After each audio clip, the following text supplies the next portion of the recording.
The wind had pushed through the valley all night, heavy with storm water and the scent of broken branches. By morning, the roads were slick with runoff and small landslides clung to the ditches. Along the outer stretch of the village where the asphalt curved beneath a collapsed embankment, a man walked slowly, careful of the places where the road had softened to mud. He carried nothing. His shoes were wet, soles caked in earth. His shoulders held the stillness of someone used to silence. He paused near the bend, where a storm drain jutted half out of place, its iron grate stained with rust and small clumps of rotting leaves. A shallow stream of water ran beneath it, the surface rippling with occasional gusts. There was little sound apart from the distant creak of wind in the tamarind trees. Then something shifted. A small noise, low and thin, barely louder than the trickle of water. Not sharp, not sudden, just tired. The kind of sound that might get lost if not for someone already listening. He took a step back, listening again. The noise came once more. Not again after that. But it had been real. He knelt, lowering himself beside the grate, peering down where the metal bars twisted over the edge of the concrete channel. For a moment, he saw only water and dark shapes. Clumps of trash, sodden cloth, a branch caught in the bend. But then a pale movement caught in the shadows. A flicker. The body was almost fully submerged. Tangled in vine and plastic, the dog's fur clung to its ribs, darkened with mud and street oil. One leg was bent unnaturally, paw twisted. The rest of him didn't move, save for the faintest twitch at the nose, a tremor in breath. The man exhaled once, slow and measured, then leaned forward and whispered something quiet, just a shape of sound. The dog's eyes opened, only one side. They blinked once, then closed. There was no barking, no cry of fear or fight, just a stillness that felt too far gone. He checked the grate. It had been shifted before, possibly by the rain or by someone trying to clear it. There was just enough room along the side to wedge an arm in. Not comfortably, not without scraping skin, but enough. Water splashed shallow as he moved down the slope, boots sliding slightly. He crouched close, one hand on the concrete, the other reaching toward the dog. The closer he came, the clearer the injuries. A gash along the back leg, several bruises along the ribs, fur knotted in pieces peeled away near the hip, where bone jutted too close beneath skin. Still the dog didn't move. The man stopped short of touch. He waited, not in hesitation, but in quiet. A minute passed, maybe more. Then slowly he reached again. His hand brushed the edge of the dog's shoulder. It flinched, not a full movement, just a ripple under the fur. Enough. The man spoke again, barely a voice. "It's all right, Beta." The wind lifted the leaves again as he leaned farther in, wet sleeves dragging against the edge of the drain. His fingers slipped under the matted fur and found skin. Cold, not stiff, not yet, but close. His hand paused there, steady and warm. A breath later, the dog opened his eyes again. Both, this time. He didn't move away, didn't move at all. There was no leash, no collar, nothing to say how long the animal had been there, how far he had crawled, or what he had survived before the water pinned him in place. But something about the way he had settled, wedged into that narrow space beneath branches and plastic wrap, felt final. Not like a hiding place. More like surrender. The man shifted slightly, lowering himself more fully into the slope. He used both arms now, one pressed flat beneath the dog's body, the other bracing along the ribs. The dog made a sound then, a low, breathy whine, almost inaudible. "Bas, bas," the man said gently. "Ho Gaia." The lift was slow, the weight was little, but the awkward shape and soaked coat made it difficult. Twice, the man adjusted his grip, careful not to bend the injured leg. Water spilled over his boots as he stepped back, holding the dog close against his chest, the wet fur leaking warmth into his shirt. The dog didn't resist. His head hung limp, one paw curled inward, but his eyes remained open now, tracking dim light through the clouds. The man stood at the edge of the drain, breathing through his nose. There was no one nearby. Just the wind again, slower now, and the occasional drip of runoff into the ditch below.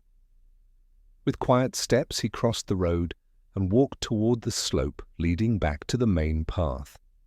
His shirt clung to him. Mud streaked the side of his pants where he had knelt. But he didn't look down. He walked as if carrying something fragile but familiar, like weight he'd once known. When he reached the top, he turned once to glance back toward the storm drain. The grate sat still, crooked and rusted, water moving beneath it with silent insistence. A torn plastic bag flapped once in the reeds. Then he kept walking, the dog held steady in his arms.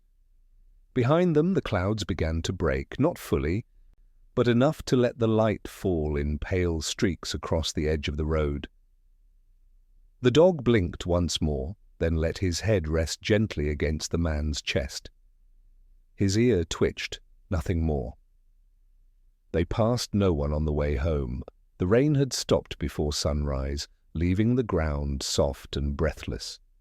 Mist rose from the grass in low threads, curling around fence posts and the edges of collapsed tin roofs. Everything was quiet in the way things often are after a storm, as if the world, having emptied itself, had nothing left to offer but waiting. The dog stirred first. He had not moved much during the night. A towel had been laid beneath him near the hearth, his ribs barely rising, one paw still tucked under, awkwardly. His wounds had been rinsed. A bowl of softened grains and broth sat untouched by the wall. But when the man entered the room at dawn, carrying a kettle, and his breath still fogging the air, the dog lifted his head, not high, not fast, just enough to listen. The man knelt to check the dressing again, slow fingers near the hind leg, careful not to press, but the dog's gaze was elsewhere now, toward the door, toward something just beyond the stillness. He stood shakily. The movement was not strong, but it had purpose. The man stepped back as the dog crossed the room in short, uneven strides. He paused once at the threshold, one ear flicking toward the fields. Then he stepped out. The man followed. They walked along the edge of the back garden, past the rusted wheelbarrow and the tarp weighed down with bricks. The dog limped steadily forward, every third step faltering. He did not look behind him. He did not bark. He moved like he already knew the way, and all the man had to do was watch. They reached the old shed before the wind rose. It had once been part of a grain store, its roof now half caved in, one side leaning precariously into the thicket. A curtain of ivy spilled across the back wall. Boards sagged in the middle. The dog hesitated at the entrance, then crawled beneath the broken frame. The man crouched low, peering inside. The floor was warped and uneven, dry in some places, but black with damp in others. A section near the corner had collapsed entirely, hollow beneath where soil had been dug away by roots or time. That's where the dog had gone.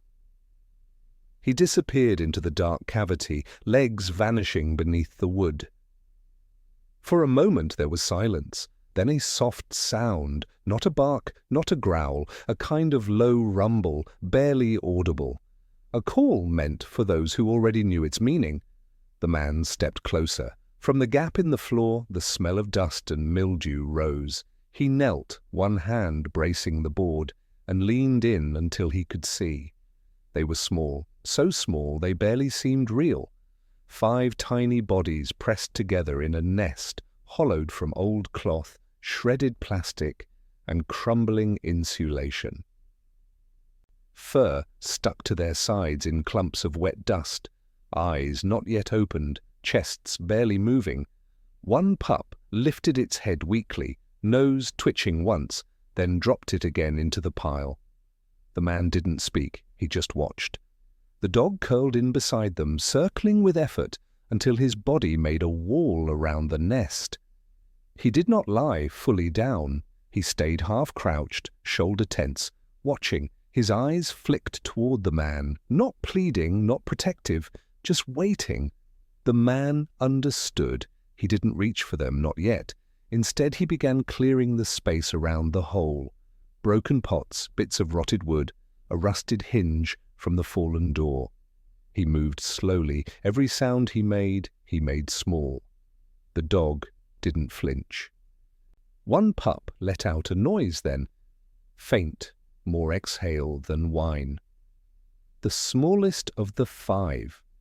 It shifted beneath the others, trying to press closer to the heat. The father adjusted his position slightly, pressing his chin along the edge of the nest, close enough to feel the breath of each tiny body. The man reached into his coat and pulled free a folded cloth. He laid it near the opening, smoothing it across the driest section of floor. Then he sat, knees drawn up, elbows resting on them. He waited.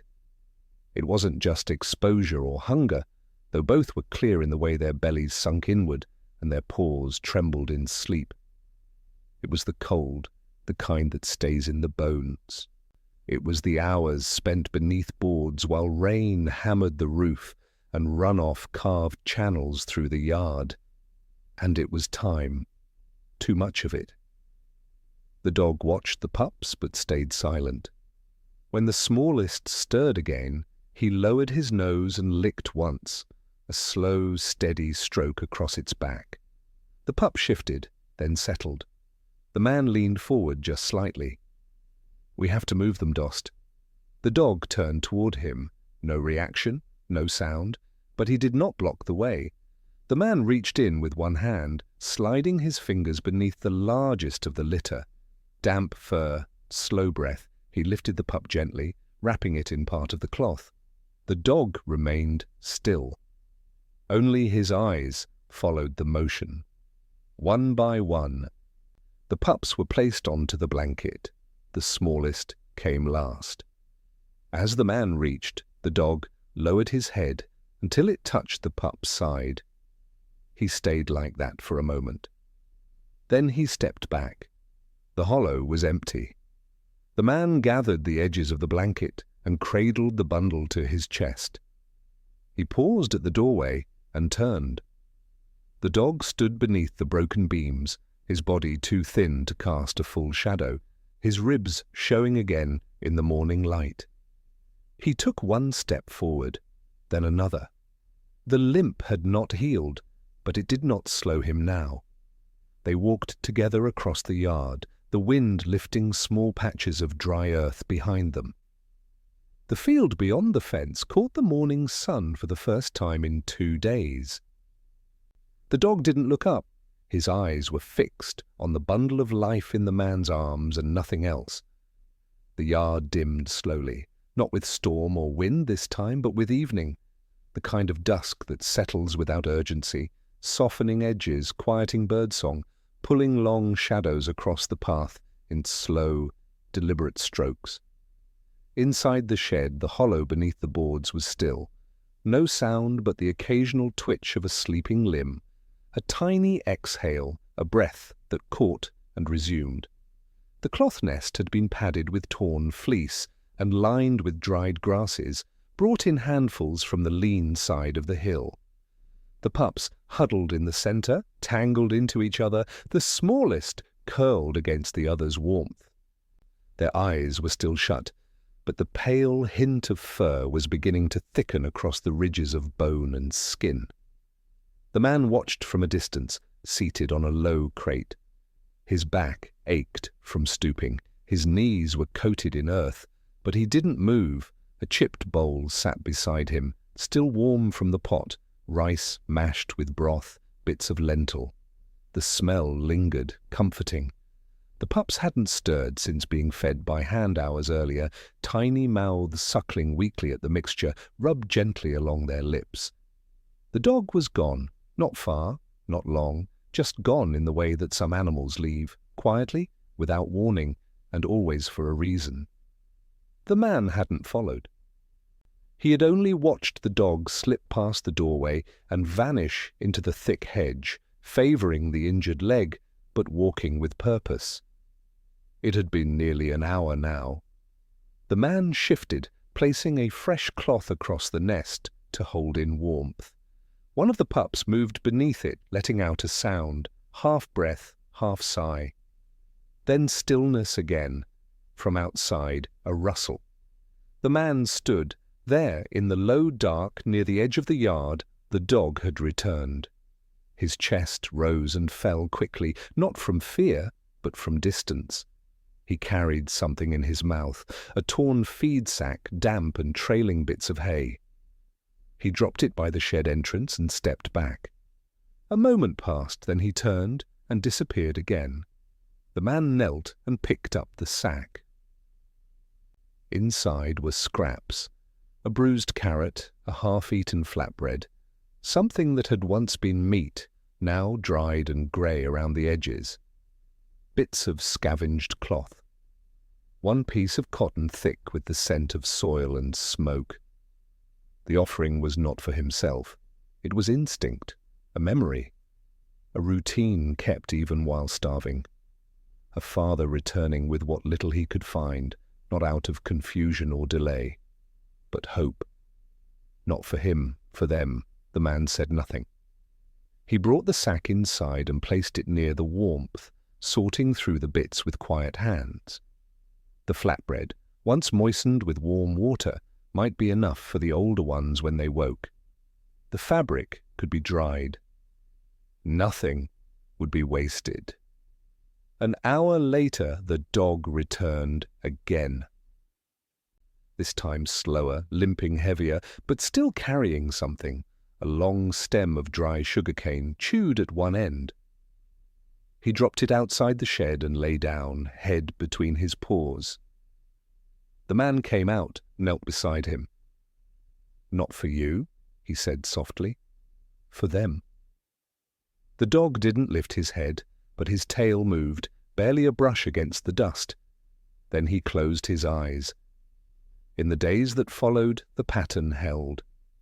At sunrise, the man brought warm broth in a dented kettle and placed it beside the cloth.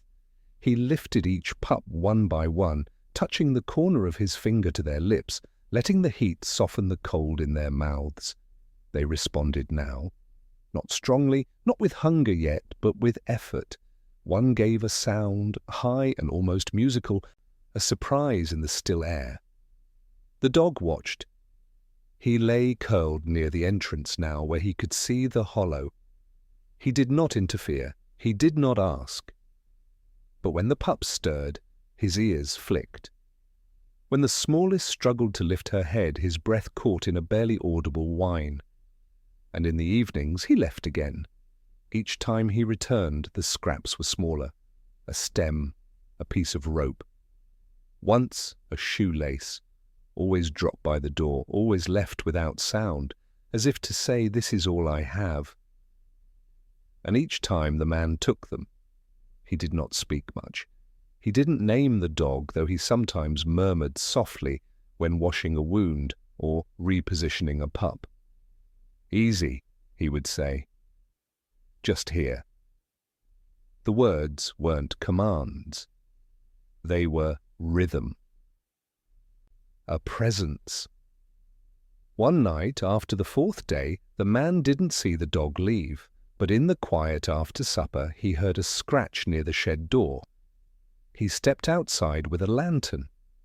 There, in the grass, the dog stood still. He carried nothing, but when the man approached, the dog turned and began to walk.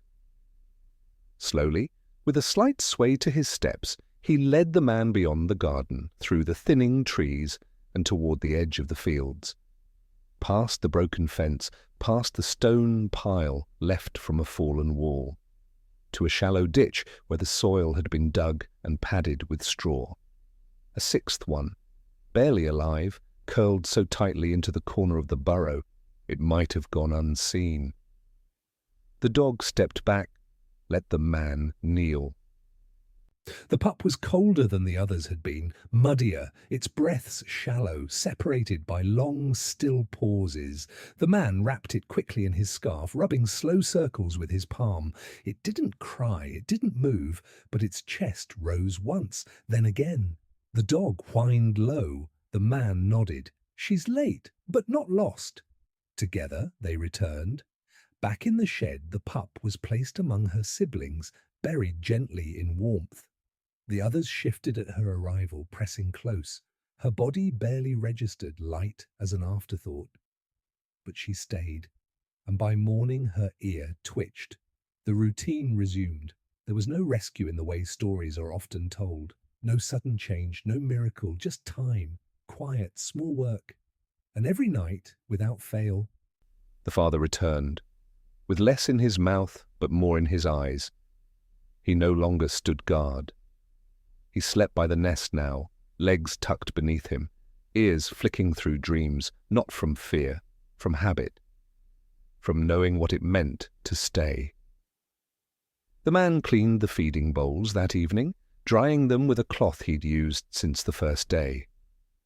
A breeze pushed gently through the gaps in the shed wall. One pup stretched in her sleep, limbs unfurling like the start of something not yet spoken. The father opened his eyes, watched for a while, then closed them again. By the seventh day, the hollow beneath the shed had grown too damp. A cold had crept in during the night, settling into the floorboards like a breath held too long. The man noticed it first when he knelt to feed the smallest, the thin one who still hadn't opened her eyes. Her paws were cool to the touch, slower to curl. The cloth nest was no longer enough. He stepped back, wiped his hands, and began clearing space near the stove in the corner of the main room. The fire had been kept low the last few days, more for comfort than warmth. Now he added 2 fresh logs and lit them with dry husk and care. Heat rose into the stones, the cast iron held it like memory. A wide basket was lined with an old jacket, folded fleece, and one corner of a wool blanket long past its prime. He set it down gently, then returned to the shed. The pups had begun to move more, not far, not fast, but enough. They pressed against one another with quiet instinct, muzzles nosing toward warmth, toward one another. Their breaths came soft but steady, rising like little puffs of dust from their nest. The dog stood nearby, his coat now less matted, though the limp remained. His eyes followed the man's every motion, calm but vigilant. When the man reached in and lifted the first pup, the dog rose, not to block, not to question, just to be close. Each pup was carried gently. There were 5, as there had always been, 4 now stronger, one still trailing behind. The man moved slowly, wrapping each in part of the fleece and tucking them into the new bed. The dog followed the whole way, stopping only at the threshold of the house. He paused there. Not crossing, he sat watching, tail curled around his paws. His chest rose and fell with shallow rhythm.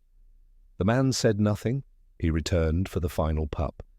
As he bent to lift the last piece of cloth, something shifted in the debris, not within the nest but farther back, beneath a pile of splintered wood and shredded canvas near the rear wall. The dog had disappeared. The man stood, scanning the yard. The door swung slightly, but the hedgerow was still. No sound, no trace. He waited a moment, then another. Then he heard it, a rustle, near the crumbled edge of the shed where the earth had split during the rain. It wasn't fast or urgent, just quiet movement. The dog emerged, tail low, limping heavier than before. But in his mouth he carried something, small, grey, wrapped in part of an old feed sack. held delicately between his teeth. He walked straight to the man, paused, then lowered the bundle onto the earth. It moved, not much. Just a twitch along the back, a stretch of tiny limbs barely formed. The sack slipped away to reveal fine fur, damp with soil, ears folded tight to the skull. The creature wasn't a pup, not even close. It was a kitten.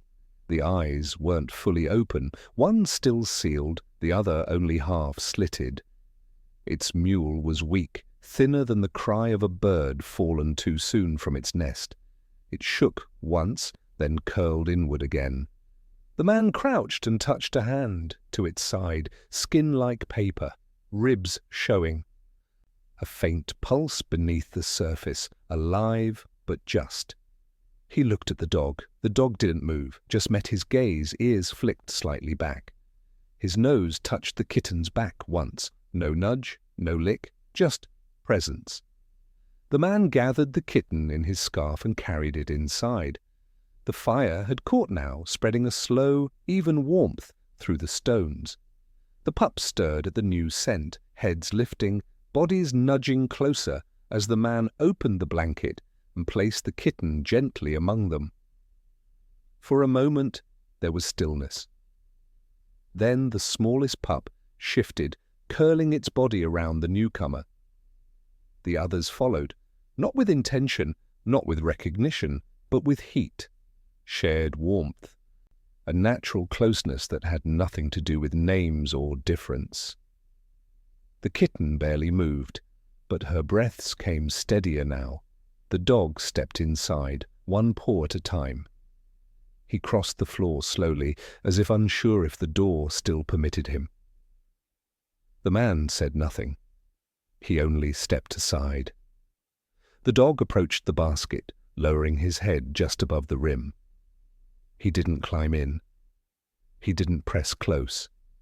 He simply stood there, nose brushing across the backs of each pup, one after the other, then settling briefly at the side of the kitten. He sat down. The room held no noise but the soft huff of fire and the occasional rustle of blanket. Outside, the wind had gone still. The night was not yet deep, but it had settled enough for the stars to appear, faint through the broken patch of sky above the yard. The man poured water into a bowl and placed it by the stove.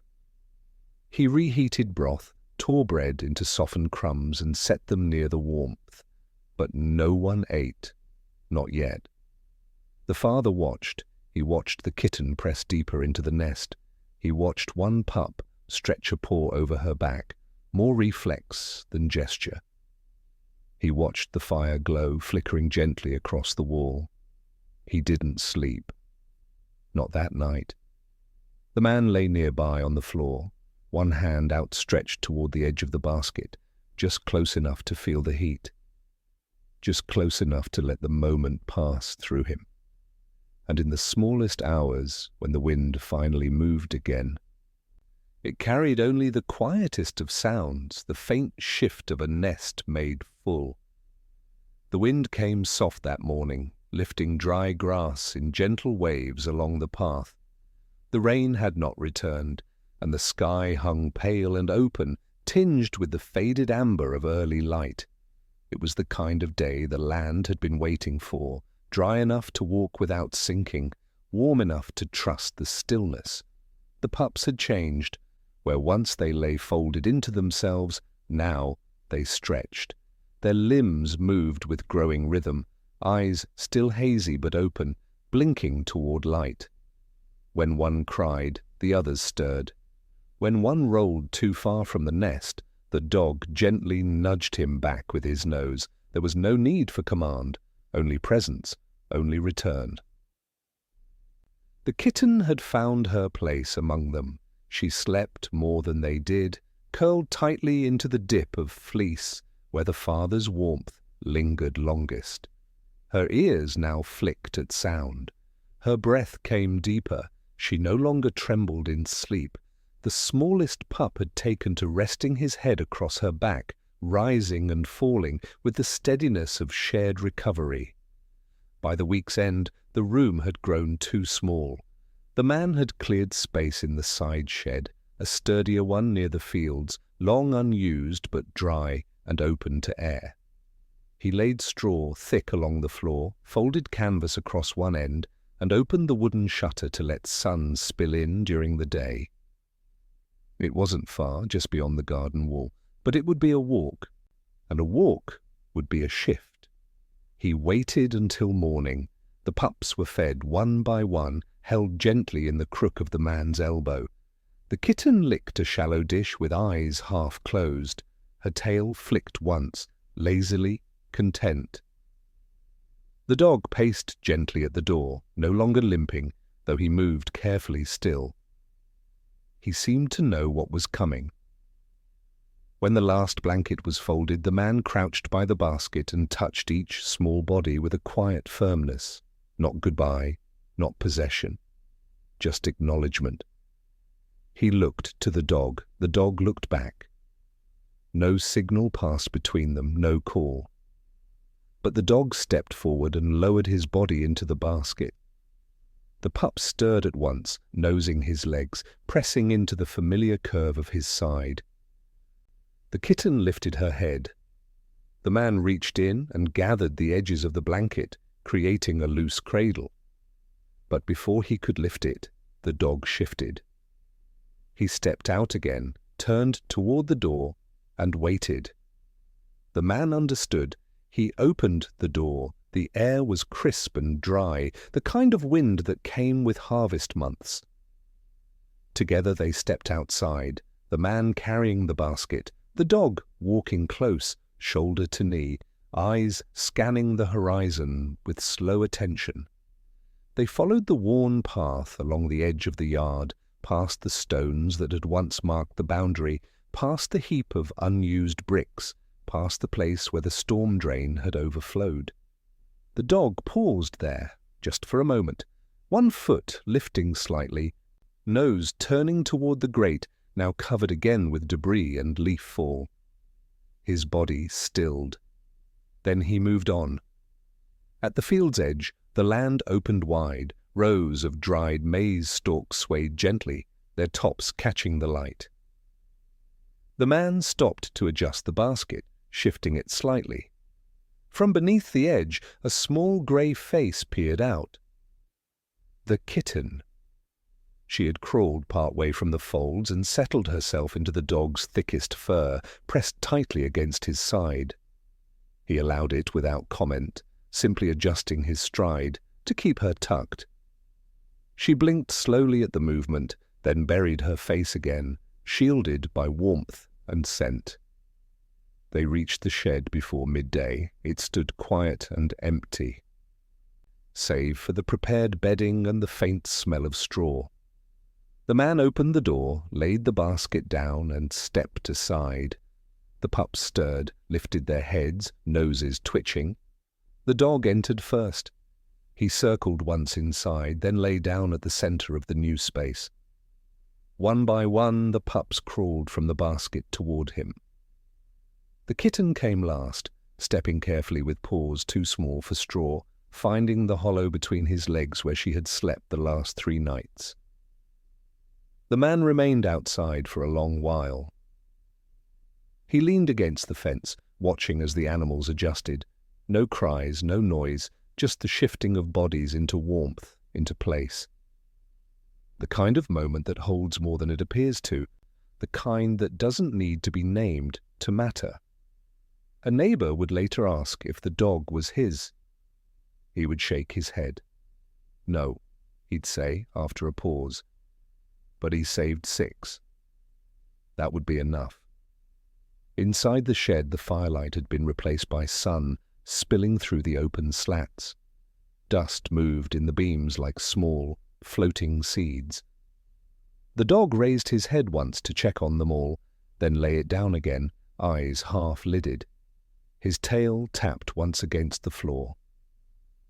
The man watched from the doorway, then turned and walked the path back alone, letting the breeze pass through his shirt, letting the quiet follow him home.